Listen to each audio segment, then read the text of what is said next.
ღვთის განკაცება ქრისტეს მოსვლა იყო მზის ამობწყინება სამყაროში. ერი რომელიც ისხდა ბნელ საშინა ამოუწყინდა ნათელი დიდი როგორც მახარებელი ამბობს. და თუ ეს ნათელი ვერ დაინახა ვინმემ და ბევრმა სამწუხაროდ ეს მხოლოდ მათი ბრალია. იმიტომ რომ როგორ შეიძლება შენს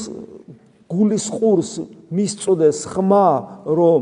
ღმერთი ადამიანად მოვიდა და მოკვდა galaktikების შემოქმედი ადამიანად მოვიდა და შენთვის მოკვდა და მინიმუმ არ დაგაინტერესოს კი მაგრამ რა საინტერესო რამეა აბა ერთი გამაგებინეთ რა ხდება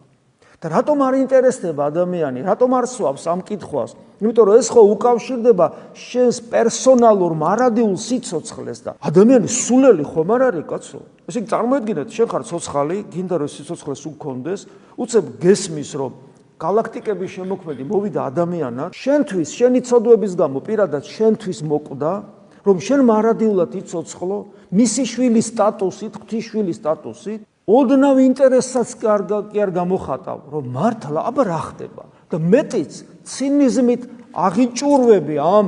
ცოდნის წინააღმდეგ ამ ხმის წინააღმდეგ და მის წინააღმდეგ ილაშქრებ და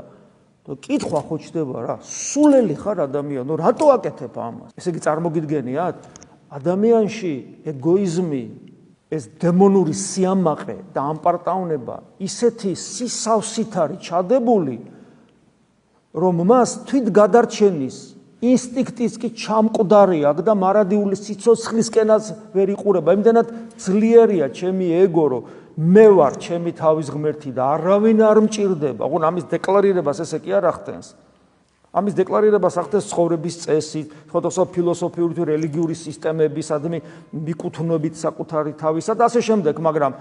ეს შინაგანი მდგომარეობა აქვს რომ ეს სიამაყე არ უშვებს რა თმინდა მე ღმერთი კაცო როცა მე თვითონ ვარ ჩემი თავის ღმერთი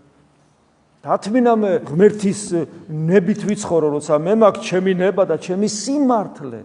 რომელიც 3 კილო ძვლად გადაიქცევა შენი სიკვდილის მერე რომელიც მალე მოხდება მაგრამ ამას ვერ ფიქრობს დაბნელებული აქვს ადამიანს გონება